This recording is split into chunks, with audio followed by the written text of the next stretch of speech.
I'm Holly from hollygrace.ca, and you're watching Hometalk. To begin my project, I took a piece of patterned cardstock. It has like a marbling pattern to it. And I'm going to take some warm water here, and I just have a regular tea bag. This is just an orange Pico tea bag, and I'm going to let it sit in the water for just a few seconds here and let it tint the water. Then I'm going to wring out my tea bag and I'm going to blot it onto my cardstock. So I'm just going to go all over it, blotting it. And then after I've blotted it, I'm also just going to rub it in just a little bit so that it soaks in really nicely to the cardstock. Then I'm going to give this cardstock sufficient time to dry. Once my cardstock is dry, I'm going to take these yellow pansies and I'm going to place them face down on my cardstock, making sure that the petals are fanned out perfectly and that they're not crinkled in any way so I get the best look for my art. I'm going to arrange them around into a peeling pattern. And then once I have them all set where I want them, I'm going to take a piece of paper towel and I'm going to push down lightly onto the flowers.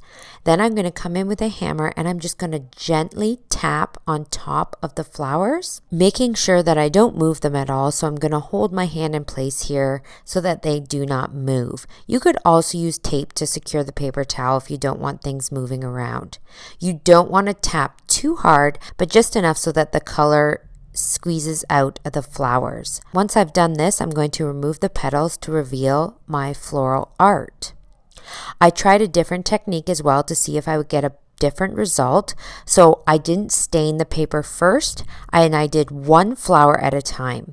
So I placed one flower down, placed my paper towel over top, and then gently tap with my hammer. And then I'm going to continue working flower by flower, doing it this way to see if I get a different result. So I did a few flowers on this one. I didn't do as many flowers as I did on my other piece of art because I don't want them all to be the same. Once I am happy with the results on this one, I am then going to dye the paper with the tea. So I just went around starting in the corners and working down. I didn't go over the flowers too much with the tea because I didn't want to change the yellow color of the flowers at all. Next, I'm going to bring in a rustic piece of barnwood and I'm just going to use some tiny finishing nails and I'm going to mount my flower art onto this rustic piece of wood. If you want to recreate this project, both techniques work. So you can either dye the paper first or after. It really doesn't matter. The results were pretty much the same. I do suggest doing it by individual flowers though.